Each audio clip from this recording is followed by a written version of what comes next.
یہ دیں نا. ایسا صاحب اگر کسی ایک سینیٹر کی طرف سے ایسی کوئی تجویز سامنے آتی ہے تو کیا اس کو صرف سٹیٹمنٹ ہی سمجھا جائے یا اس کو کوئی اہمیت دی جاتی ہے؟ کیونکہ بجٹ آ رہا ہے نا, ہاں, تو یہ کئی پرپوزل ایسے نہیں آتی, اچھا, اس کے پیچھے پورا ہوم ورک ہوتا ہے اور اس طرح کی آواز اٹھائی جاتی ہے. پھر ایک وہ کہتے ہیں ایک اور طوطا بولتا ہے, پھر ادھر سے ایک اور طوطا بولتا ہے, پھر ایک کوا بولتا ہے, وہ سارے مل ملا کے نا پھر وہ کہتے ہیں اس کا جو ہوم ورک ہوتا ہے, جو شخص یہ تجویز دے رہا ہوتا ہے تو اس کی اگر کوئی پارٹی بھی نہیں ہوتی تو وہ مشاورت کہاں پہ کھو رہی ہوتی ہے؟ مطلب وہ اکیلا ہی سارے پرپوزل دیکھیں ان کی پارٹی تو کبھی پی ٹی آئی تھی.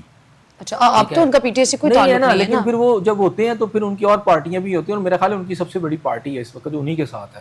اچھا, تو اصل مسئلہ یہ ہوتا ہے کہ وہ کوئی بھی سینیٹر ہو اور یہاں پر لوگوں کی افیلیشنز ہوتی ہیں, ہونی بھی چاہیے. بات پتہ کیا ہے, بات یہ ہے کہ آپ یہ دیکھیں کہ ملک کی حالت کیا ہے. اب افواج پاکستان کو آلریڈی بجٹ بہت بڑا ہم بجٹ دے رہے ہیں, ٹھیک ہے, اور اس کے علاوہ آپ یہ دیکھیں کہ جتنا بھی آئی ایم ایف کا قرضہ آتا ہے پاکستان کے عام آدمی کو تو ملتا ہی نہیں, وہ تو اوپر ہی کہیں ختم ہو جاتا ہے. ہم تو صرف جو ہیں ایک عام پاکستانی, وہ تو بیچارہ میرا خیال ہے گود سے لے کے گور تک صرف ٹیکس پے کرنے آئے. وہ کہتے ہیں جی تعلیم حاصل کرنی چاہیے, علم حاصل کرنا چاہیے, لیکن یہاں ہمارے جو بچہ پیدا ہوتا ہے وہ پیدا ہوتے ہی مقروض ہے 2-2.5 لاکھ روپے کا, ٹھیک ہے نا. اب یہ میرا خیال ہے اس سے بھی کہیں زیادہ یہ جو رقم ہے بڑھ چکی ہے, اور وہ جب مرتا ہے تو قبر پہ بھی اس کے ٹیکس ہوتا ہے. مطلب آج کے دور میں نارمل قبر بھی 1 لاکھ سے کم نہیں بنتی, ٹھیک ہے, 70,000. غریب آدمی تو اس کو دفن کرنے کی بھی جگہ نہیں ملتی, اور کئی جو بوش علاقے ہیں وہاں تو قبرستانوں کے اندر قبریں بھی 2-3 لاکھ کی ملتی ہیں.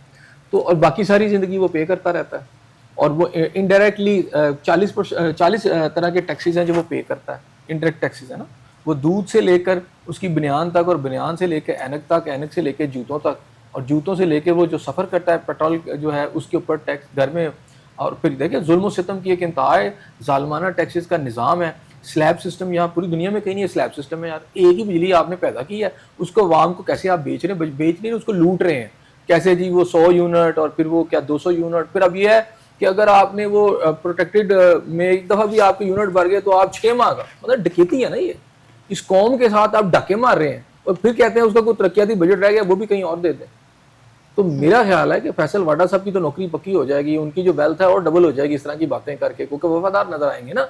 لیکن آپ کو یہ نظر نہیں آ رہا کہ فوجیں جو ہیں جب لڑتی ہیں تو پیچھے قومیں کھڑی ہوتی ہیں, تو آپ یہ چاہتے ہیں کہ قوموں کی آپ کمر توڑ دیں تاکہ پیچھے کھڑا ہونے والا کوئی نہ ہو. ایسا پاکستان کے معاشی حالات اتنے دیگرگوں ہیں کہ آپ اپنے جو قوم کو اپنے بجٹ دینا ہے, آپ اس بجٹ کو آنے سے پہلے یہ سنانا شروع کر دیا کہ عوام اپنی کمر کس کے, بجٹ بہت خطرناک ہوگا, تو عوام تو پہلے ہی تیار بیٹھی ہے. مصباح آپ بالکل ٹھیک کہہ رہی ہیں کہ اب تو یہ میرا خیال ہے اوپن سیکرٹ ہے کہ جو اس وقت جو بجٹ آ رہا ہے وہ آئی ایم ایف کی مرضی کے بغیر نہیں آ رہا, بلکہ جس طرح وہ چاہ رہے ہیں ویسے آ رہا ہے.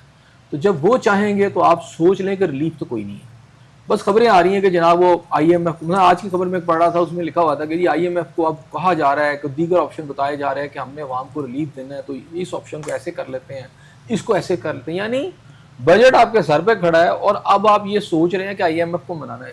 تو مطلب تو یہ ہوا کہ آپ نے جو کرنا ہے وہ آئی ایم ایف کے مطابق کرنا ہے, یہ فیصلہ ہو چکا ہے. آئی ایم ایف جو چاہ رہا ہے آپ وہی کر رہے ہیں. اب آپ ایک وہ کیا کہتے ہیں پنجابی میں کہتے ہیں جی گونگلوں تو مٹی چاڑنا, آئی ایم ایف گلے کی ہڈی بنا ہوا ہے, اور آپ یہ تجویز دے رہے ہیں کہ ترقیاتی بجٹ ہے اس کو ختم کریں اور کم کر دیں, اور جو دفاعی بجٹ آپ اس کو 3 گنا کر دیں.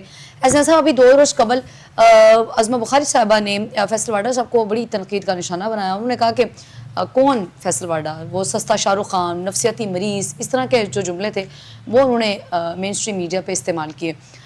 کون فیصل واڈا ہے, وہی فیصل واڈا ہے یا یہ پولیٹیکل سٹنٹ کی؟ دیکھو میرا خیال ہے کہ دونوں قابل ذکر نہیں.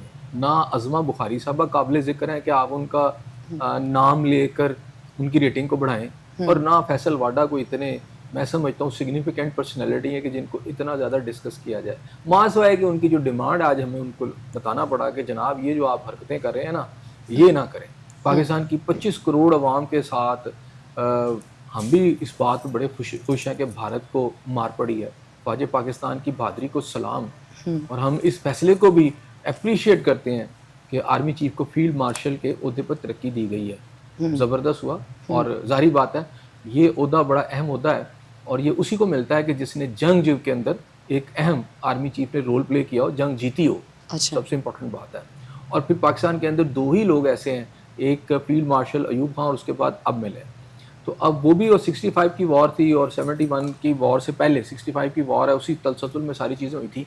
اور ادھر تو باقاعدہ پوری دنیا نے دیکھا نا کامیابی کے ساتھ پاکستانی جو فوج ہے انہوں نے ایک رول پلے کیا، اور ظاہری بات ہے اس کا سارا کریڈٹ سب سے پہلے آرمی چیف کو ہی جاتا ہے. اچھا. اور ان کا فیلڈ مارشل جو بننا میرا خیال ہے کہ وہ ٹھیک تھا، کیونکہ ایک آپ نے ایسی وار جیتی جسے پوری دنیا اس وقت مان رہی ہے، اور بھارت کے دانت کھٹے کی اور قطر کی اگر شہباز شریف صاحب کہہ رہے ہیں کہ بدلہ لیا تو ٹھیک ہے لے، وہ کہہ رہے ہیں کہ واقعی بدلہ لیا، ورنہ ایک ایسا ایشو تھا جس میں ہر جو اپوزیشن تھی وہ بات کرتی تھی، خاص طور پر پی ٹی آئی نے تو اس کو بڑا کھیلا کہ جی وہ دیکھیں جی 80,000 90,000 پاکستانیوں فوجیوں نے ہتھیار ڈالے تھے انڈیا کے سامنے، اور پھر مکتی بانی کی مثالیں وہ دیا کرتے تھے. لیکن اس جو جنگ نے جس کے اندر پاکستان نے ایک، میں سمجھتا ہوں کہ ایک بڑی شاندار فتح حاصل کی ہے، اس کے بعد تو میرا خیال ہے سب کی جو زبانیں ہیں وہ بند ہو چکی ہیں. اب انڈیا جو ہے اپنے زخم جو ہے وہ چاٹ رہا ہے.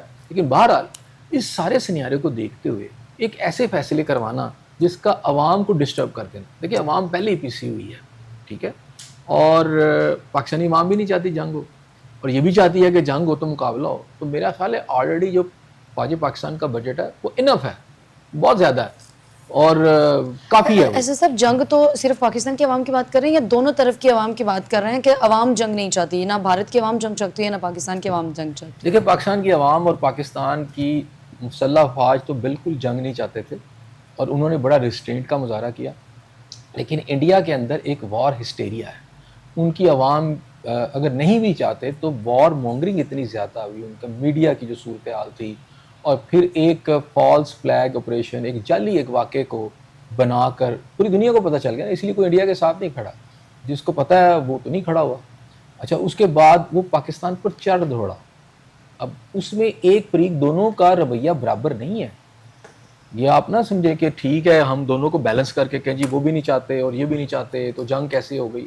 اور بھائی جنگ اس لیے ہوئی کہ اس میں سے ایک فریق جو ہے وہ اپنی طاقت کے نشے میں تھا، اور وہ ہندوتوا کی جو اس کی ایک فلسفی ہے اس کے تحت وہ پاگل پن کا شکار ہو سکے، یونٹ ہو چکا ہے وہ.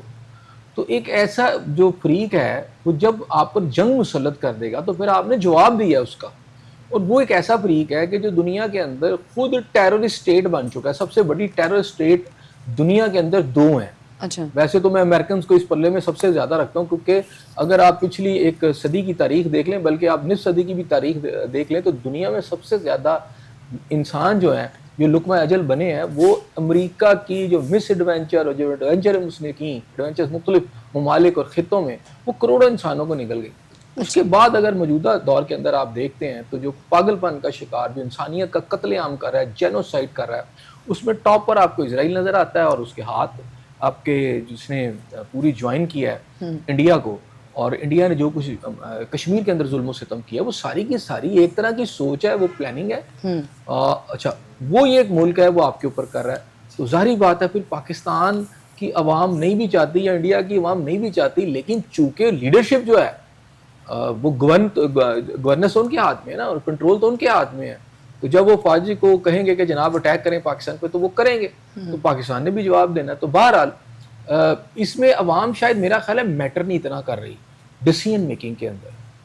ایسے سب کشمیریوں پہ جو ظلم ہے آپ کہہ رہے ہیں کہ وہ پراپر ایک پلاننگ ہے بھارت کی. بھارت کا کشمیر کے حوالے سے ایک موقف تو رہا ہے کہ یہ پاکستان اور بھارت کا جو ہے وہ اندرونی معاملہ یا دو طرفہ معاملہ وہ اس کو سمجھتے ہیں، اور کسی تیسرے فریق کی وہ کہتے ہیں کہ مداخلت کوئی معنی نہیں رکھتی.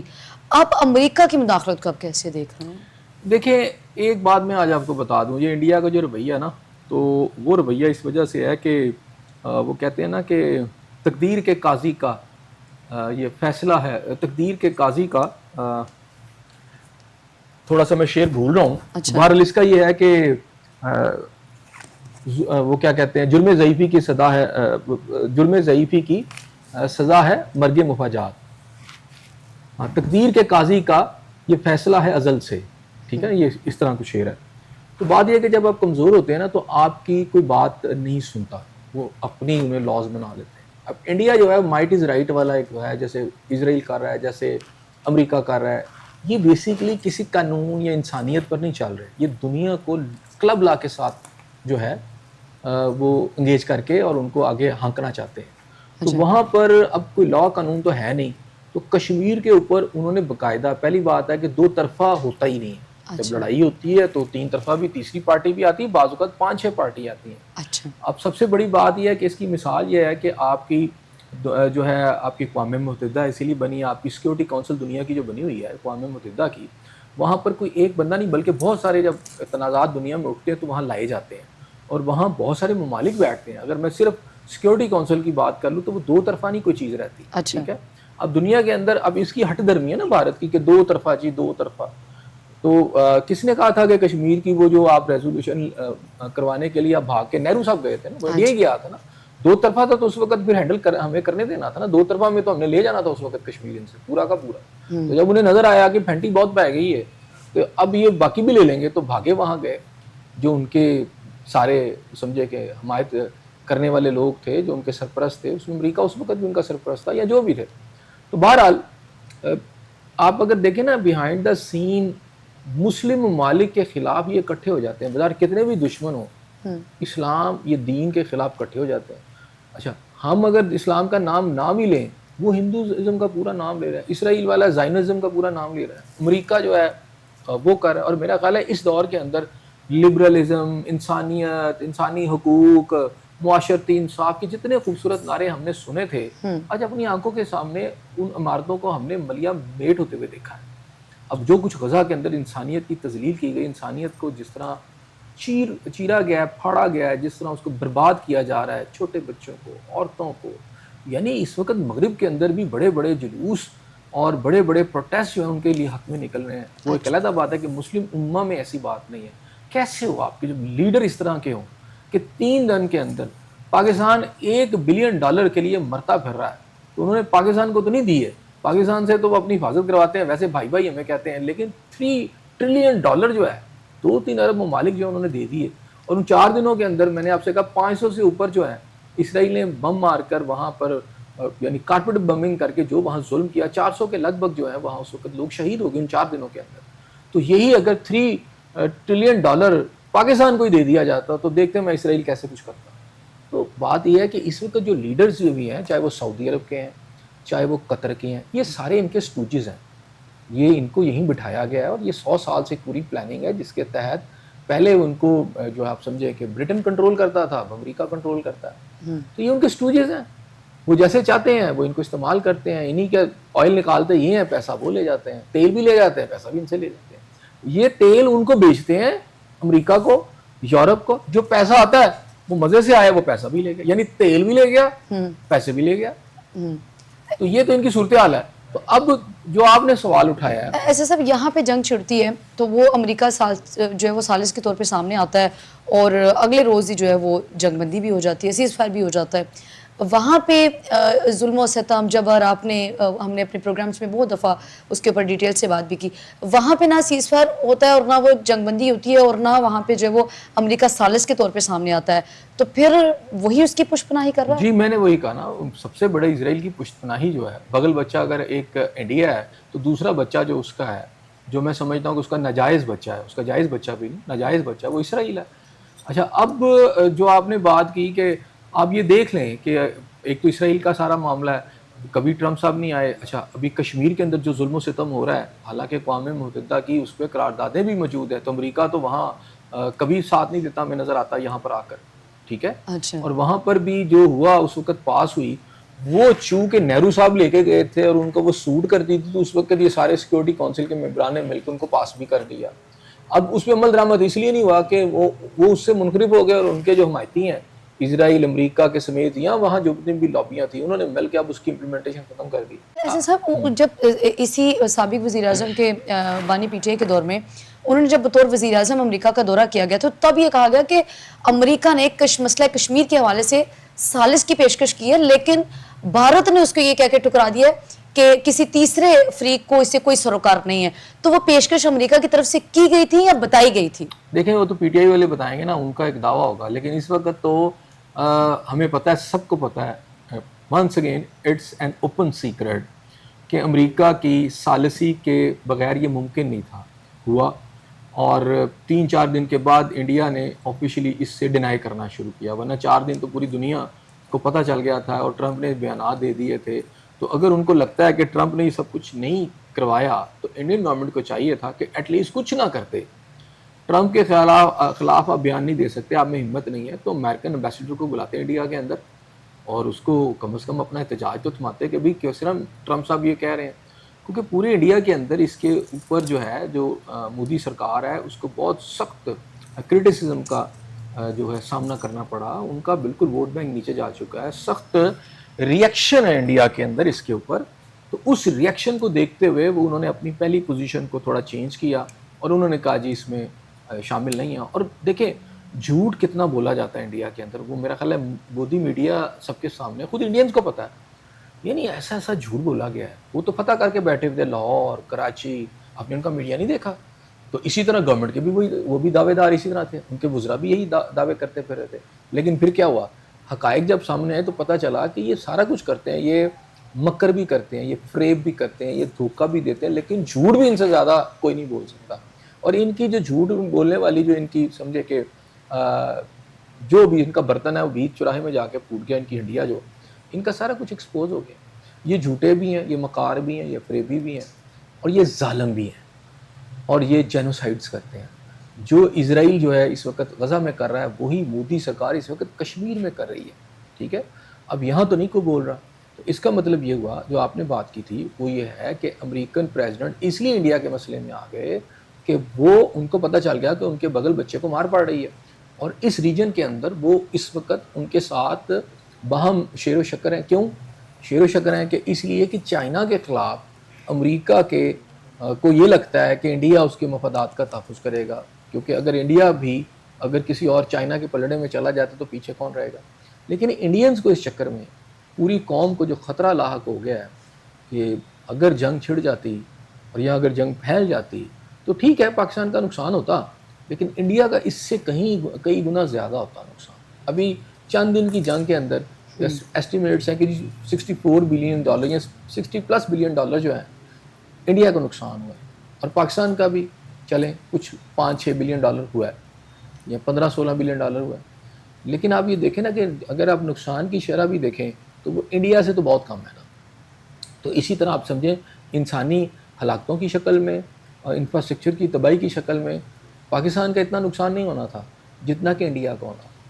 تو اب یہ جو ہے کہ اس لیے امریکنز اس میں انوالو ہوئے کہ کم از کم یہ جنگ پاکستان کو روکا جائے, بیسیکلی پاکستان کہیں آگے نہ بڑھ جائے اس معاملے میں. ایسے صاحب ہم تو یہ کہتے ہیں کہ جنگ جو ہے وہ مسئلے کا حل نہیں ہے, مذاکرات مسئلے کا حل ہے, اور ہماری جو ہے وہ حکومت کی جانب سے بھی اور ہمارے اداروں کی جانب سے بھی بارہا یہ بات کی گئی ہے کہ ہم چاہتے ہیں, جنگ نہیں چاہتے.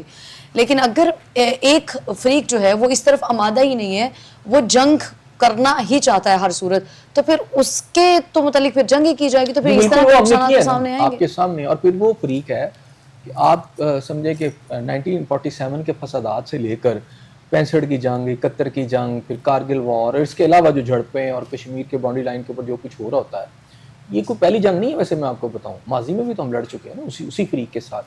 وہ اس لیے کہ وہ فریق آپ کی جو وجود ہے اس کو تسلیم ہی نہیں کرتا. وہ پاکستان کی جو تقسیم یعنی انڈیا پاکستان کی جو تقسیم ہے اس تقسیم کو نہیں مانتا. وہ کنڈ بھارت کے نعرے لگاتا ہے. ٹھیک ہے, تو میں یہ کہتا ہوں کہ کنڈ پاکستان تو ہو سکتا ہے, تو بالکل ہوگا جی. ہم انشاءاللہ تعالیٰ آپ دیکھیں گے کہ وقت آئے گا کہ انڈیا جو ہے اس کے حکمرانوں کو ہماری لوگ جو ہیں وہ زنجیریں ڈال کے لے کے آئیں گے. یہ وقت دور نہیں ہے, مجھے تو بہت قریب لگ رہا ہے.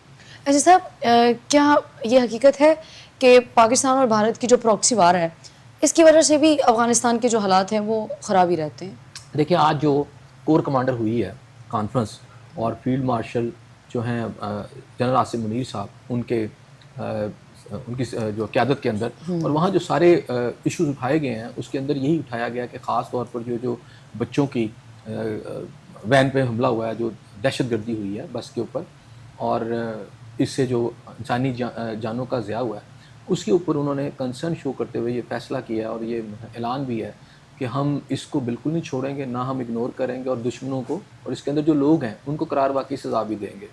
تو افواج پاکستان کا بڑا میرا خیال ہے اب کلیئر کٹ میسیج آ گیا ہے, اور ہم کتنے پکے ہیں اپنی کال و فیل کے اندر. ہم نے انڈیا کو بتا دیا کہ جب ہم کہہ رہے تھے, اور کم ہی ہوا ہے کہ جب بتا کے کوئی دشمن جو ہے آپ پر حملہ کر دے, پھر آپ اس کو بتائیں کہ میں اٹیک کر رہا ہوں, اور پھر اس کو بتا دیں وقت کا کہ اس وقت ہم کر دیں گے, تو پھر آپ کر بھی دیں, کیونکہ ظاہری بات ہے وہ بھی تیار کھڑا ہوتا ہے.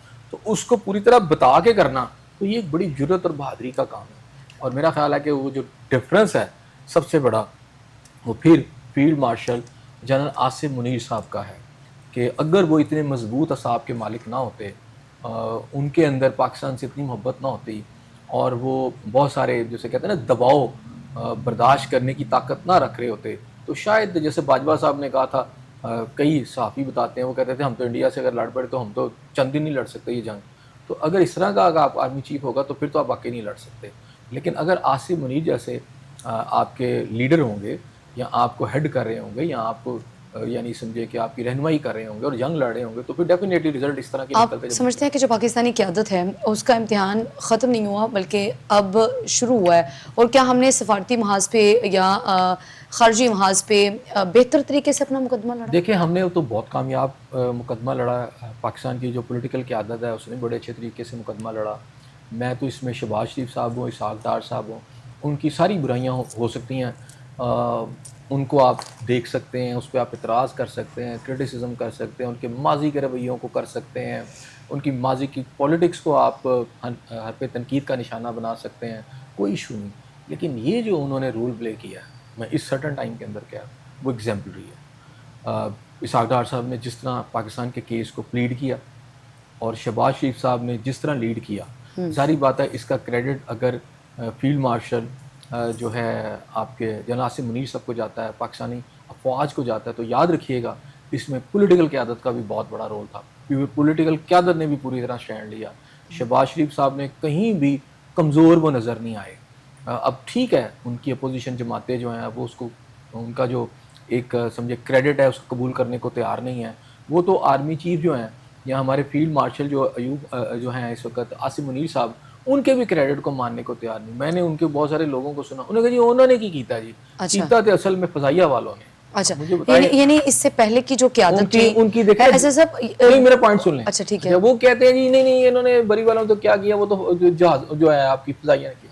اب ان کی جہلیت کی اندازہ لگائیں کہ فوج پاکستان جو ہوتی ہے وہ اب اس میں نہ تو آپ بحریہ کو علیحدہ کر سکتے ہیں, نہ آپ کیا کہتے ہیں فضائیہ کو علیحدہ. اب انڈیا نے آ کے جو کر رہے ہیں تو وہ یہ کہیں گے کہ جی انڈیا کی فضائیہ نے کیا یا انڈیا کے بحریہ نے کیا, تو اس کا جو باقی فوج ہے اس کا کوئی کریڈٹ نہیں ہے. دیکھیں پوری دنیا کے اندر فوج ایک کمبینیشن کے ساتھ لڑتی ہیں, یہ اس کے پارٹس ہیں. فضائیہ بھی اسی کا پارٹ ہے, اور بڑی فوج اس لیے امپورٹنٹ ہوتی ہے کہ اس نے دیکھیں فضائیہ نے اٹیکس کرنے ہیں, بحریہ نے بھی کرنے ہیں, لیکن اکوپائی کرنا یا اپنے ملک کی سرزمین کا اس طرح ساتھ دفاع کرنا وہ آپ کی بڑی فوج نے کرنا ہوتا ہے. اب آپ کو ان کا چہرہ پسند نہیں ہے, آپ اس نفرت میں چلے گئے ہیں کہ وہ فوج پاکستان کو بھول گئے کہ نہیں. آج آپ سمجھتے ہیں کہ اس سے پہلے کی جو سیاسی قیادت تھی وہ بھی اور جو عسکری قیادت تھی وہ بھی, وہ دونوں ہی کمبینیشن اچھا نہیں تھا, یہی کہنا چاہ رہے ہیں آپ؟ بالکل نہیں تھا. وہ کمبینیشن یہ تھا کہ پہلے وہ کہتے تھے جی باجوہ صاحب تو اس سے بڑا کوئی مجاہد کوئی نہیں ہے, اور پھر بعد میں وہی پرائم منسٹر جو تھے جب تھوڑا ان کی گورنمنٹ ہٹی تو وہ ان کو میر جعفر اور میر سعادت کہتے رہے. پہلے اکٹھے رہے, جب اپنی حکومت کو تھوڑا خطرہ پڑا تو اس طرح کی باتیں کرتے. اور خیر میں اس میں بھی نہیں جاتا, وہ پولیٹیکل باتیں ہو جائیں گی. بات یہ ہے کہ وہ جو کشمیر آپ کا گیا نا, جہاں اس نے اسپیشل کیا کہتے ہیں اس کی حیثیت کو ختم کیا انڈیا نے, تو اس وقت اپنے پرائم منسٹر کے بیانات ریکارڈ پر ہیں. وہ آپ کو ڈراتے رہے بیٹھ کے کہ نہیں ہم نے کشمیر میں کوئی کاروائی نہیں کرنا, جو کاروائی کرنا وہ سوچ لے کہ وہاں 7 لاکھ ہے وہ کشمیریوں کو مار دیں گے. تو وہ تو اس طرح کی باتیں کرتے رہے. پھر وہ یہ کہتے رہے کہ لو میں انڈیا پر کیسے حملہ کر دوں. ایزر صاحب ابھی تو بہت اچھا ٹائم ہے, پھر ابھی تو کاروائی کرنی چاہیے. اب اپنا مقدمہ اٹھا رہے ہیں نا, کون سا؟ ابھی تو آپ کشمیر کے ایشوز کو ہائی لائٹ کر رہے ہیں. میں وہی تو کہہ رہا ہوں, کشمیر جو ہے وہ آپ نے اصل ایشو کیا ہے, کشمیر آپ نے ایک کمٹمنٹ کی ہوئی ہے اقوام متحدہ کے اندر کہ استصواب رائے سے ہوگا ایک, اچھا ٹھیک ہے نا, کنٹرول لائن پر. دوسرا آپ کو کیا پتہ نہیں ہے کہ جہاں کشمیر کے اندر ان کی وہ جو میٹنگ ہو رہی تھی جس میں بڑے اہم لوگ مارے گئے, وہ پاکستان نے وہاں پہ حملہ کیا نا, پاکستان نے وہاں پر جا کے جواب دیا, اور پوری کشمیر کے اندر کتنی پوسٹیں پاکستان نے اڑائیں, ٹھیک ہے. اور اسی طرح ابھی تک آپ کو پتہ ہے کہ کئی جگہوں پر ڈی جی ایم او جو ملے ہیں, باقی چھوڑے کشمیر کو, پورے پاکستان کے جو آپ سیالکوٹ اور باقی بارڈرز پہ دیکھیں, پاکستانی افواج کہیں 5 کلومیٹر آگے ہیں, کہیں 3 کلومیٹر آگے ہیں, کہیں 2 کلومیٹر کا ایریا پاکستان کا شاید ہی کوئی علاقہ ہو جو انہوں نے لیا ہو. پاکستان نے ان کے علاقے رکھے ہوئے ہیں, تبھی تو وہ کہہ رہے ہیں کہ پرانی پوزیشن پہ چلے جائیں. تو یہ جو ہے کشمیر جو ہے نا, اس کے اوپر پاکستان نے زبردست قسم کی کاروائی کی, اور اس کے اوپر پھر ثالثی کی بات آ گئی. یہ تو ڈیورنگ وار جب آپ اس پہ اٹیک کر رہے تھے, آپ تو وہاں پہ کشمیر چھوڑیں, آپ تو دلی تک جا کے اٹیک کر رہے تھے نا, ان کے سارے ایئرپورٹس آپ نے تباہ کر دیے, جتنے بھی تھے آپ پر اٹیکس ہو رہے تھے تو وہ سارے تباہ کیے, اندر جا کے کیے نا, ٹھیک ہے. ان کا فضائیہ کا ایک جہاز پاکستانی اندر آ سکا, ہمارے گئے ہیں وہاں پر جا کر اور اوپنلی کر کے آئے ہیں, ٹھیک ہے. تو اب یہ نہیں کہ ہم نے اس کا نہیں کہا, اب رہ گیا کشمیر کا مسئلہ, تو ظاہری بات ہے اس کے اندر اب ٹرمپ صاحب آ گئے, انٹروین کر لیا, کبھی سیز فائر کر دیں. ظاہری بات ہے اگر یہ آگے جنگ بڑھتی تو یہ بھی آپشن تھا کہ ہماری فوج, اور کیا پتا کہ کتنی اندر اس وقت جا کے وہاں بیٹھی ہوئی ہیں, کیونکہ ان کی پوسٹیں تو اڑا دی ہیں. آپ کو سفید جھنڈا نہیں یاد آیا جب سفید جھنڈا دکھا رہے تھے, وہ کیا تھا؟ بنیادی طور پر وائٹ جھنڈا جو تھا, وائٹ فلیگ جو دکھایا جاتا ہے, وہ کشمیر کی پوسٹوں سے دکھایا گیا تھا. وہ اصل میں ہوتا یہ ہے کہ آپ کی اوپر کی لیڈرشپ نے سیز فائر نہیں کیا تھا ان کی انڈیا کی, لیکن ایک فوجی جو ہوتا ہے, یعنی ایک فوجی پوسٹ ہے, وہ تباہ ہو گئی ساری. تو اس میں ایک بندہ اس نے کہا دی کہ کم از کم اس پوسٹ کو چھوڑ دیں بھائی, ادھر میں ہمارا بری حالت ہے تو ہمیں چھوڑ دیں, اور وہ وائٹ جھنڈا اٹھا لیتا ہے, وہ سرنڈر کر دیتا ہے, ایک قسم کا اس کا یہ سرنڈر ہے. اچھا, اس نے جنگ چھوڑ دی نا, اس نے سرنڈر کر دیا وائٹ جھنڈا. یہ نہیں کہ اوپر لیڈرشپ نے کر دیا, لیکن اس پوسٹ یا جہاں پہ جنگ ہو رہی ہے اس نے وائٹ جھنڈا, ہم نے دیکھے کہ انہوں نے وائٹ جھنڈے وہاں, تو وہ کون سی جگہ تھی, وہ کشمیری تھا نا. تو وہاں پر پاکستانی فوج نے وہاں پورا رول پلے کیا, اور میں آپ کو بتاؤں کہ اگر جنگ آگے جاتی تو ہو سکتا ہم کشمیر سارا لے لیتے ہیں. صحیح, آگے بڑھیں گے. ایسے صاحب, وزیر اعلیٰ پنجاب مریم نواز نے سرگودا میں آج طلبہ سے خطاب کیا ہے, اور انہوں نے کہا کہ پی ٹی آئی کو انہوں نے تنقید کا نشانہ بنایا ہے, اور کہا کہ جو کچھ 9 مئی کو ہوا اور جو کچھ بھارت نے کیا اس میں کچھ زیادہ فرق نہیں ہے. کیسے دیکھ رہے ہیں آپ؟ میرا خیال ہے ان کے کہنے میں کچھ وزن بھی ہے. اچھا, اب ٹھیک ہے ان کی پولیٹیکل اپوزیشن ہے, لیکن ان کا یہ کہنا, اب دیکھیں کہ تھوڑا سا 9 مئی کو آپ کو پتہ ہے کہ کتنے فوجی انسٹالیشن پر حملے ہوئے, میں آپ کو فگر بتا دوں, 39. صحیح, اور وہ والی انسٹالیشن بھی ہیں جہاں سے اس دفعہ پاکستان نے انڈیا پہ جو اٹیک کر کر انڈیا کی درگت بنائی ہے, تو ان جگہوں سے جہاز بھی اڑے اور ان جگہوں سے پاکستان کا باقی بھی دفاعی نظام ورک کیا. تو یہ دفاعی جو نظام تھا 39 انسٹالیشن جو تھی, جس میں آپ کے ہوائی اڈے بھی تھے, جس کے اندر آپ کا یعنی آپ کا جو فوجیوں کا سوری آپ کا جو مین مرکز ہے پنڈی کے اندر آپ کا فوج کا, ٹھیک ہے, اور اس کے علاوہ آپ کی آئی ایس اے کے دفاتر, آپ کے اور انسٹالیشن, لاہور میں آپ نے سارا کچھ دیکھا. تو یہ جو صورتحال تھی, پھر کور کمانڈر ہاؤس, یعنی چلیں ہاؤس کو چھوڑ دیں, تو 39 جو آپ کی امپورٹنٹ انسٹالیشن تھی جو کہ بھارت کے خلاف اس دفعہ جنگ میں استعمال, ان پہ ٹیکس لیے تھے. تو یہی کام انڈیا نے کرنا تھا. انڈیا نے بھی یہ جرت نہیں کی اس دفعہ. انڈیا نے بھی یہ کہا کہ ہم نے آپ کے فوجی ٹارگٹس نہیں چھیڑے, ہم نے تو یہ ان کے وہ جو ان کے بقول کے دہشت گرد, حالانکہ انہوں نے مسجدوں پہ اٹیک کیا, لیکن ان کی بھی جرت نہیں ہوئی انڈیا کی کہ پاکستان کے فوجی یعنی جو آپ کے تنصیبات ہیں ان پہ اٹیک کریں. اور یہ بات مودی کہتا رہا, اپنے آخری اس نے جو لاسٹ کیا, اس نے کہا جی یہ دیکھو یہ تو نے تو مجھ پہ ہی اٹیک کر دیا. اس میں بھی اس نے کہا کہ ہم نے فوجی ٹارگٹس کو نشانہ نہیں بنایا, ان کو پتا تھا کہ اس کا ریئیکشن کیا آئے گا, فوج کے اوپر ہم نے اٹیکس نہیں کرنا. اور لیکن آپ کی اپنی ملک کی ایک سیاسی جماعت نے آپ کے 39 ان فوجی تنصیبات کو نشانہ بنایا جو کہ آپ کے دفاعی نظام کا حصہ ہے. اگر آپ کا اعتراض ہے کسی جنرل سے تو آپ جاتے احتجاج سڑکوں پہ کرتے, لیکن آپ نے جب انسٹالیشن کو نشانہ بنایا, تو یہ جو فوجی انسٹالیشن ہے ان کو اس سے پہلے اور کون نشانہ بنا رہے ہیں؟ وہ اس لیے وہ بنا رہے ہیں جو کہ اس وقت آپ کے بلوچستان میں آپریٹ کر رہے ہیں, آپ کے خیبر پختونخوا میں افغانستان سے آپریٹ کر رہے ہیں. خوارج کہہ لیں آپ انہیں, کلدم تنظیمیں کہہ لیں انہیں, دہشت گرد کہہ دیں, وہ آپ کا جو دفاعی نظام ہے, کیونکہ اس دفعہ جو ان کی اسٹریٹجی تھی, وہ اسٹریٹجی کیا تھی؟ وہ اسٹریٹجی یہ تھی کہ جو میں نے آپ سے کہا تھا کہ افغانستان سے وار زون شپ, یہاں گریلا وار جو کی گئی, اس کا رخ عوام سے زیادہ انہوں نے فوج اور آپ کے عسکری جو ادارے ہیں پلس تو آپ کے قانون نافذ کرنے والے ادارے ہیں ان کو اسپیشل ٹارگٹ کیا, تاکہ ایک تو تھریٹ پرسیپشن بڑھایا جا سکے, دوسرا جو آپ کا جو دفاع کا نیٹ ورک ہے اس کو اس طرح توڑا جائے کہ آپ کی جو مین آپ کی انسٹالیشن ہے, کہیں چھاونی ہے, کہیں آپ کی کوئی آپ سمجھے کہ آپ کا اسلحہ پڑا ہوا ہے, تو وہاں ان کو ٹارگٹ کیا جائے, تاکہ کل کو جب حملہ ہو, یہ 9 مئی کو میں آپ کو بتا رہا ہوں, اور وہ ہوا, لیکن انہوں نے بھی ڈرتے مارے جرت نہیں کیا, آپ کو پتا تھا رسپانس پڑا آئے گا, لیکن اپنوں نے کیا کام وہی کیا. اب یہ کام اگر انڈیا کرے تو ہم کہیں جی کہ دیکھیں جی یہ تو نہیں ہونا چاہیے تھا, یہ تو بہت بڑی اس نے زیادتی کی. اور اگر دہشت گرد کرے تو ہم کہتے ہیں یہ دہشت گرد ہے, خارج ہے, ٹھیک ہے نا. اب اس میں آپ کو کسی سے گلا پولیٹیکل ہو سکتا ہے, لیکن مجھے آپ یہ بتائیں کہ آج اگر بچے مار رہے ہیں, معصوم بچے, اور کہہ رہے ہیں جی ہمیں احساس محرومی ہے, تو یہ کیسا احساس محرومی ہے جس کے بدلے میں آپ چھوٹے چھوٹے بچوں کو مار رہے ہیں؟ مطلب یہ کون سا جواز آپ پیدا کریں؟ بنیادی طور پر یہ جواز پیدا کیا جا رہا ہے، ٹارگٹ پاکستان کا جو دفاعی اور سیکیورٹی کا نیٹ ورک ہے اس کو تباہ کرنا تھا، اور 9 مئی جو تھی وہ ابتدا تھی۔ اسی طرح کینٹس میں گھسنا، حالانکہ آپ کینٹوں میں نہ جاتے، آپ کو کیا تھا، اور اس دن اسپیشل ایک ٹریننگ تھی اور کہا گیا اور اعلانات کیے گئے، اور وہ آج اگر وہ کہہ رہی ہیں تو اس میں بڑا وزن ہے۔ اچھا صاحب، کچھ ٹائم بھی تو ہوتا ہے نا، کچھ وقت بھی ہوتا ہے جہاں اس وقت آپ کو قومی یکجہتی کو سمیٹنے کا وقت ہے۔ آپ ابھی بھی پی ٹی آئی کھیل رہے ہیں، آپ ابھی بھی پی ٹی آئی کھیل رہے ہیں، آپ ابھی بھی 9 مئی کھیل رہے ہیں، آپ نے 10 مئی کر لیا۔ اس لیے ضروری ہے کہ آپ کو یاد ہوگا کہ جب 30-40 ہزار لوگ جو ہے نا جو وہاں سے بلائے گئے اور کہا گیا کہ جناب افغانستان سے لا کے یہاں شفٹ کیے گئے دہشت گردوں کو، یہاں جو دہشت گردے چلے گئے کہ نہیں جی ہم ان کو کیسے کریں، افغان گورنمنٹ ہمیں کہہ رہی ہے کہ آپ واپس آ کے ان کو رکھ لیں، تو اب افغان گورنمنٹ کہہ رہی ہے تو پاکستانی، لیکن انہوں نے جو اب آ کے دہشت گردی کی، تو یہ اسی طرح ہے کہ جو آپ کے دہشت گرد ہیں، آپ کہیں کہ جی قومی یکجہتی ہے، تو اب دیکھیں ملک کے اندر امن ہونا چاہیے، تو قومی یکجہتی کے تحت جیسے پی ٹی آئی امن نہیں ہونا چاہیے۔ آپ ایک جماعت کو کہتے ہیں انتشاری ٹولہ ہے، وہ انتشار پھیلاتے ہیں، اس لیے کہ ان کا عمل میں نے 39 آپ کو گنائی ہے، وہ انتشاری ٹولہ نہیں ہے، وہ ٹیررزم تھی جو انہوں نے اس دن کی۔ اچھا اس کے بعد آپ کیا ٹیررسٹ سے جو آپ کو بم سے اڑا رہا ہے، آپ کی انسلیشن کو تباہ کر رہے ہیں، آپ اس کو جا کے کہیں گے اچھا یار تو نے تباہ کر دی ہے، تو چلا بیٹھتے ہیں، تو دو تباہ کر نہیں، اس کا طریقہ قرار ہے نا، نہیں کیا کریں آپ، سر اب تو سزائیں دینی ہے نا۔ ہاں جی، اسی لیے میں کہہ رہا ہوں آج انہوں نے سر جو کمپیئر کیا ہے عمل وہی ہے، ہمیں تو اپنی وکٹری کو سیلیبریٹ کرنا چاہیے نا۔ میں نے اسی لیے کہنا نا، میں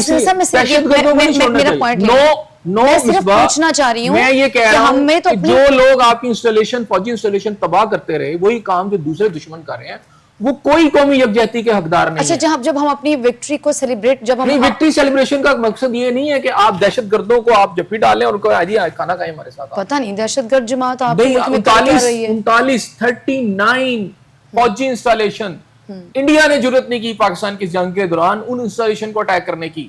سٹارٹ میں انہوں نے کہا کہ ہم نے ان کو ٹارگٹ نہیں کیا، وہ بعد میں انہوں نے کیا، آپ کے ان ایئرپورٹس پہ کیا جس پہ 9 مئی کو پی ٹی آئی کے لوگ جا کے سارا کچھ کر چکے تھے۔ مثلا یہ کیسی سوچ تھی جس میں آپ کی فوجی انسٹالیشن کو برباد کیا گیا، آپ کے پورے دفاعی نیٹ ورک کو توڑنے کی کوشش کی، یہ کیسی پولیٹیکل جماعت تھی؟ یہ دہشت گردی تھی اور کیا تھا؟ آپ پولیٹیکل لبادے میں یہ سارا کچھ کر رہے تھے۔ آج آپ کہتے ہیں جی قومی یکجہتی کے نام پر چھوڑ دیں، اور دوسری طرف آپ کہتے ہیں آپ کے لوگ یہاں پر یعنی تقریریں کرتے پھر رہے ہیں کہ جناب اگر انڈیا آ گیا تو انڈیا کے لیے تو بہت اچھا موقع ہے۔ ان کے جو سارے جو سوشل میڈیا کے اوپر جو بیٹھے ہوئے ہیں، جو کہ میرا خیال ہے کہ بڑی کوششیں ان کے اپنے لوگ کرتے رہے، وہ سوشل میڈیا کی جو ٹیمیں ہیں وہ بیٹھ کے کہتے رہے کہ انڈیا کے لیے بہت اچھا موقع ہے، پاکستان پہ حملہ کر دے۔ اچھا یعنی کسی بھی موقع پر ڈیبیٹ کا آپ کو موقع ملتا ہے کسی بھی سطح کے اوپر، تو پھر آپ وہ جو آپ کے دشمن ہیں آپ بار بار اسی کا ذکر کریں گے، آپ بار بار بتائیں گے، جب تک پی ٹی آئی کھیلنا بند نہیں ہوں گے، جب تک ان کو سزائیں نہیں ہوں گی۔ دیکھیں میری بات سنیں، ایک بندہ ڈاکو ہے، وہ ڈکیتی مار لیتا ہے تو اس کے ساتھ صلح کر لیں۔ عدالتوں میں مقدمات چل رہے ہیں، جواب آنے دیں نا، اب آ رہا ہے نا، آ رہا ہے، آنے دیں، سزائیں شروع ہو گئی ہیں، ہونے دیں، لیکن ان کے ساتھ نہیں ہو سکتی جو کہ آپ کے ملک کے اس نیٹ ورک کو توڑنے کی کوشش کریں جو آپ کا دفاعی نیٹ ورک ہے۔ آپ کیا چاہتے ہیں؟ سارا دفاعی نیٹ ورک ہم برباد کر دیں اور پاکستانی قوم پر انڈیا چڑھ دوڑے؟ قوم تو ایسے نہیں چاہتی۔ تو قوم کے اندر جو ایسے لوگ، آپ کے قوموں کے اندر ہی تو آپ کے وہ ہوتے ہیں، غدار پیدا ہو جاتے ہیں، غدار سوچ پیدا ہو جاتی ہے۔ ایسے تھوڑی ہوتا ہے کہ آپ اپنے ملک کے نیٹ ورک کو برباد کرنا شروع کر دیں۔ مجھے بتائیں دنیا کے اندر کتنی قومیں ہیں جو بیرون ملک جا کر جو اپنے ملک کے خلاف اس طرح کرتی ہیں جس طرح یہ پی ٹی آئی کر رہی ہے؟ تمام ممالک کے اندر مسائل ہوتے ہیں، اپوزیشن جماعتیں ہوتی ہیں۔ اچھا دنیا میں کتنے ایسے ممالک ہیں جن کی قوم آ کے باہر یہ کہتی ہیں؟ درجنوں۔ کتنے لوگ ایسے ہیں جو کہتے ہیں ہمارا مینڈیٹ چوری ہو گیا؟ کتنے لوگ ایسے ہیں؟ درجنوں تھرڈ ورلڈ کنٹری میں ہوتا ہے یہ سب، مینڈیٹ چوری ہو جاتا ہے جی، ہو جاتا ہے، عوام باہر آتی ہے، یہ عوام باہر آتی ہے، ان کا دعویٰ ہے نا کوئی مینڈیٹ چوری نہیں ہوا، 2018 میں ہوا تھا چوری، پھر اس کا جواب دیں۔ تو ہر جماعت کا اپنا نقطہ نظر ہے، ادھر پاکستان میں بیٹھے نا، ان کے نزدیک تو الیکشن، میں کہہ رہا ہوں کہ مینڈیٹ تو انڈیا کے اندر ایشو ہے، امریکہ کے اندر ایشو بنا ہوا ہے مینڈیٹ چوری ہونے کا۔ ٹرمپ نے نہیں کیا تھا، لیکن وہ کیا دوسرے ملکوں میں جا کے کر رہے تھے، پوری دنیا میں تماشا لگا رہے تھے۔ ٹرمپ کا سب سے زیادہ وہ اس کا رولا تھا کہ جی میرا مینڈیٹ چوری ہوا۔ اسرائیل کی اپوزیشن یہ باتیں کر رہی ہے، ترکی کے اندر یہ ایشو چل رہا ہے۔ آپ کا جتنا فار ایسٹ کے اندر کئی ممالک ہے جہاں پر فوجی جو آئے ہیں، عامر آئے ہیں، وہاں پر بھی یہ رولا چلتا رہا آپ کے افریقہ کے اندر کئی ممالک ہیں جہاں پر یہ سب آپ کو نہیں لگتا کہ ابھی پوری قوم جو ہے وہ پاک فوج کے ساتھ کھڑی تھی؟ ابھی وہ یہ نہیں دیکھ رہے تھے کہ پی ٹی آئی ہے، پی ایم ایل این ہے، اب پی ٹی آئی نہیں کھڑی، سب کی زبان کے اوپر وہ چاہے پی ٹی آئی کے لوگ تھے، وہ کیا وہ پاک فوج پی ٹی آئی کا میں جواب دے دیتا ہوں، پی ٹی آئی بالکل نہیں کھڑی پاک فوج کے ساتھ. اچھا، جو بیرسٹر گوہر نے مبارکباد دی، یہ تو آپ کہہ رہے ہیں نا، میں بتانے لگا ہوں نا، میں نہیں کہہ رہا، یہ تو آپ کہہ رہے ہیں. جی میں سن لے نا، پی ٹی آئی کی بیرسٹر گوہر صاحب نے مبارکباد دی فیلڈ مارشل بننے کے اوپر، بالکل دی تو علیمہ خان صاحب نے کہا کہ جی یہ کون ہوتے ہیں، یہ تو ہمارے پارٹی کا موقف ہی نہیں ہے. علیمہ خان صاحب کا آج کا بیان پڑھ لے. تو علیمہ خان صاحبہ کا پارٹی میں کیا ڈیزگنیشن تو ہے؟ یہ پھر وہ نہیں ہے، بیرسٹر گوہر صاحب تو پارٹی کے ترجمان ہیں. تو وہ کہہ رہے ہیں ان کا تعلق ہی کوئی نہیں ہے، تو ان سے پوچھے نا. تو علیمہ خان صاحبہ کا پارٹی میں کیا وہ لیڈ کر رہی ہیں بھائی، وہ لیڈ کر رہی ہیں. ایک منٹ، ایسے صاحب جو نکال دیں ان کو پارٹی سے، بھی نہ کرے نا. اس وقت پی ٹی آئی کے جو چیئرمین پی ٹی آئی ہے نا، وہ یہ کہہ رہے ہیں کہ فیلڈ مارشل کے حوالے سے انہوں نے مبارکباد دی ہے آرمی چیف کو. اب کوئی علیمہ خان صاحب ہے جن کا پارٹی میں کوئی عہدہ نہیں ہے، آپ ہی کہتے ہیں کوئی پارٹی میں عہدہ نہیں ہے نا، لیکن بھائی وہ سب سے زیادہ مضبوط ہے. اب ایک شخص کا کوئی ڈیزگنیشن نہیں ہے، آپ کیسے کہہ سکتے ہیں؟ سارے لاکھ تلقی کر دینا عمران خان صاحب، کہہ دیں کہ جی میری بہن جو ہے وہ غلط کہتی ہیں تو اس کو میں علی امین گنڈا پور صاحب نے بھی سٹیٹمنٹ دی ہے، وہ کہتے ہیں علی امین گنڈا پور صاحب مذاکرات کرنے ہیں، ایسے صاحب وہ کہہ رہے ہیں کہ مذاکرات کرنے ہیں تو بانی پی ٹی آئی تیار ہے. اب کن کے ساتھ مذاکرات ہونے جا رہے ہیں؟ ابھی 2 دن پہلے ہماری کل کے پروگرام میں تھا کہ جناب انہوں نے انکار کر دیا. بیرسٹر گوہر صاحب کہہ رہے تھے کوئی مذاکرات نہیں ہو رہے، کوئی ہم نے نہیں کہا. بیرسٹر گوہر صاحب یہ کہہ رہے ہیں، علی امین گنڈا پور صاحب کہہ رہے ہیں ہم تیار ہیں. اب کس کی مانے؟ پی ٹی آئی میں اس وقت کتنی جماعتیں ہیں، کس کی بات؟ یہ تو وہ بتائیں گے نا. مجھے تو لگتا ہے ان کے حصے بکھرے ہوئے پڑے ہیں، ایک ادھر کی بولی بولتا ہے، کوئی ادھر کی بولی بولتا ہے. صورتحال یہ ہے، علیمہ صاحب کچھ کہہ رہی ہیں، بیرسٹر گوہر کچھ کہہ رہے ہیں، علی امین گنڈا پور صاحب کچھ کہہ رہے ہیں. کس کی مانے؟ جو اس وقت پارٹی کے چیئرمین ہیں اور جو اس وقت صوبہ چلا رہے ہیں. تو وہ تو کہہ رہے ہیں کہ کوئی مذاکرات نہیں ہے. علی امین گنڈا پور صاحب کہیں ہم مذاکرات کے لیے نہیں، تو پھر وہ جھوٹ بول رہے ہیں. علی امین گنڈا پور صاحب بیرسٹر صاحب کی مان لیتے ہیں. اچھا، بیرسٹر صاحب کی طرف سے جو ابھی آپ بات کر رہے ہیں علیمہ خان صاحبہ نے، ایسا وہ کہتے ہیں کہ پی ٹی آئی کی جو رائے ہے نا، وہ جو ان کی رائے ہے وہ پارٹی کے ترجمان نہیں ہے. تو بس ختم ہوگی. وہ جو چیئرمین ہے وہ کہہ رہی ہیں کہ ان کا تعلق ہی کوئی نہیں ہے. نہیں، وہ چیئرمین کو وہ کہہ رہی ہیں کہ ان کا کوئی تعلق نہیں ہے. اگر کوئی سٹیٹمنٹ تو پھر اس کا میں اسی طرف آ رہی ہوں، تو کیا یہ عمران خان صاحب فیصلہ کرے نا؟ ایسا میں وہی پوچھنا چاہ رہی ہوں کہ کیا علیمہ خان صاحبہ جن کا کوئی عہدہ نہیں ہے، اگر وہ اس طرح کی راہ چلتی سٹیٹمنٹ دیتی ہیں تو اس کو اہمیت دینی چاہیے یا اس کی پارٹی میں کوئی اہمیت دینی چاہیے؟ محاسبہ کرنا، وہ ان کی بہن ہے. سب سے زیادہ پارٹی کے اندر جو لیڈرشپ اس وقت اسٹرانگ ہے یا بشرا بی بی ہے. اگرچہ کہ موروثی سیاست کی بات وہ کہتے ہیں کہ ہم موروثی سیاست نہیں کرے، لیکن اس وقت بھی پارٹی جن کے 2 شخصیات کے گرد گھوم رہی ہے، علیمہ خان صاحب ہیں اور کیا نام ہے بشرا بی بی ہے. ٹھیک ہے، تو اب علیمہ خان صاحبہ کے ساتھ ظاہر لا تعلقی کر دیں نا. اگر وہ پارٹی چیئرمین کو کہہ رہے ہیں جس کا کوئی تعلق نہیں ہے، تو پارٹی چیئرمین کو چاہیے کہ ان کو نکال دیں، فیصلہ کریں نا. بالکل ایسے ہی ہے پارٹی میں جو اس وقت. اور دوسری بات ہے، کل چیئرمین صاحب نے کہا ہے کہ جی کوئی مذاکرات نہیں، کوئی ایسی آفر نہیں کرائی. آج گنڈا پور صاحب کہہ رہے ہیں کہ جناب ہم تیار ہیں، تو پھر ان کو بھی نکال دیں. ایسی سٹیٹمنٹ دینے کا کیا جواز بنتا ہے؟ میں نے اسی لیے کہا ایک پیج پہ نہیں، آپ کی زبان ہی ایک نہیں ہے. دیکھو بیرسٹر گوہر صاحب چیئرمین ہے، دونوں کو نکال دیں تو پھر پارٹی کون چلائے؟ یا انہیں شوکس کریں. تو پارٹی کون چلائے؟ پھر آپ کیا ایک طرف آپ کہہ رہی ہیں کہ ان کا پارٹی سے تعلق کیا ہے، حیثیت کیا ہے ان کی؟ نہیں، علیمہ خان صاحبہ کو ڈس آن کر دیں نا، جس کا تعلق ڈس آن کریں نا. بیرسٹر گوہر صاحب کریں نا، کریں پھر ان کو ڈس آن. کیوں نہیں کرتے؟ بیرسٹر گوہر صاحب کو تو جو بانی پی ٹی آئی ہیں وہ ان کی پسندیدہ شخصیت ہے، مطلب وہ علیمہ ان کی بہن ہے، نکال دیں نا بیرسٹر گوہر صاحب ان کو. اچھا، جو پارٹی میں اس وقت اتنے اندرونی انتشار ہیں یا جو اندرونی خلفشار ہیں، یہ آپ کہیں پہ کم ہوتے ہوئے دیکھ رہے ہیں اس سچویشن میں؟ مجھے تو بالکل نہیں لگ رہا. اچھا، اس کے اوپر آپ سمجھتے ہیں کہ پارٹی تتر بتر کا شکار ہے، اور اصل وجہ بانی پی ٹی آئی کے باہر نہ آنے کی کیا ہے کہ پارٹی ان کا مقدمہ بہتر طریقے سے نہیں لڑ رہی، یا اس طرح کی جو اندرونی اختلافات ہیں؟ اس کو بتا دیتا ہوں مختصر کہ پچھلے دنوں جب بہت ساری باتیں تھی کہ بانی پی ٹی آئی آ رہے ہیں اور ایک کوشش کی جا رہی تھی کہ اسٹیبلشمنٹ کے ساتھ کوئی مذاکرات ہو جائیں، کوئی سلسلہ حل ہو جائے، تو اس دوران ان کے امریکہ میں بیٹھے ہوئے دوستوں کے بارے میں کچھ پتہ چل رہا تھا کہ کچھ ایسے دوست تھے جو عمران خان صاحب کو سمجھاتے تھے کہ جناب ایسا کچھ نہ کریں، اور یہ جو آپ کا جو ہے نا آپ کے جو خاص طور پہ سوشل میڈیا ٹیم، یہ آپ کو باہر نہیں آنے دے گی. جب وہ کبھی باہر نکلنے کی کوشش کریں گے، یہ ایسا طوفان بدتمیزی برپا کریں گے کہ یہ جو ہے پھر آپ اندر رہیں گے. خیر وہ جب پہلے تو نہیں مانے، ان کی جب اتر گئی گورنمنٹ شورنمنٹ سارا کچھ ہو گیا، تو پھر انہوں نے اپنے دوستوں کی ہیلپ مانگی. وہ دوست آئے اور آ کے انہوں نے آپ کی اسٹیبلشمنٹ کے ساتھ مذاکرات کیے. امریکن جو ان کے دوست تھے سارے، کوئی ڈاکٹر تھے اس کے اندر، اور انہوں نے عمران خان صاحب کو یہ قائل کیا کہ جناب یہ سارے سلسلے کو آپ اس طرح تو ساری زندگی اندر رہیں گے، آپ کی جو سوشل میڈیا ٹیم ہے، یہ چند چھ لوگ جو ہیں، یہ آپ کا کوئی مسئلہ حل نہیں ہونے دے رہے. اور جو آپ نے طریقہ کار اختیار کیا ہے، اگر آپ نے سیاست میں رہنا ہے تو آپ اس سیاست کو اس طرح کامیاب کر سکتے ہیں کہ پارلیمنٹ کے ذریعے آپ اپنی اس پارلیمنٹ کے اندر بیٹھ کے اپوزیشن کریں. اگر آپ اس طرح بالکل بغاوت کا تاثر دے کے باہر آ جائیں گے تو یہ آپ کے لیے بڑی مہلک سیاست ہوگی، آپ اس میں نہیں بچ سکیں گے، اس کا کوئی نتیجہ نہیں نکلے گا. خیر خان صاحب نے اس کے اوپر ہمی بھر لی اور وہ تھوڑے سے مذاکرات چلے بھی، لیکن اس کے بعد پھر کیا ہوا کہ سوشل میڈیا کو، کیونکہ ان کو یہ پتا ہے کہ سوشل میڈیا کو پتا ہے آپ کو، جو آپ کے مربع صاحب نے بھی بات کی کہ جناب ان کو تو پیسے ملتے ہیں نا، ان کے تو نوٹ کٹھے ہوتے ہیں، تو خان صاحب اس وجہ سے اندر ہے. تو بات یہ ہے کہ وہ جو سوشل میڈیا ٹیم تھی وہ پھر ایکٹیو ہو گئی، جو لوگ اندر دوست آئے تھے ان کے خلاف بھی شروع ہو گئی. نتیجہ کیا نکلا؟ خان صاحب نے بھی وہ جو مذاکرات ہوتے ہوتے جو کوئی زبان بندی کرنی تھی انہوں نے پھر ان کا ساتھ دیا، پھر سارا کچھ الٹ گیا. تو یہ جو سارا کچھ چل رہا ہے اس کے اندر آپ کو سمجھنا پڑے گا کہ یہ پارٹی کھڑی کہاں پر ہے. اور ان کی ایک ہی سوچ ہے، اس سوچ ہے کہ جی ہم جلا دیں گے، گرا دیں گے، ٹھیک ہے دیکھ لیں گے. تو اس طرح تو نہیں کچھ ہو سکتا. صحیح. اصل پرابلم یہ ہے کہ اگر پارٹی میں اتنی اندرونی اختلافات نہ ہوتے تو شاید بانی پی ٹی آئی اس وقت جو ہے وہ پابند سلاسل بھی نہ ہوتے. بہت شکریہ احسن ضیاء صاحب آپ کا. ناظرین آپ کا پروگرام دیکھنے کا بے حد شکریہ. وقت مجھے اور احسن ضیاء صاحب کو دے اجازت. اللہ نگہبان.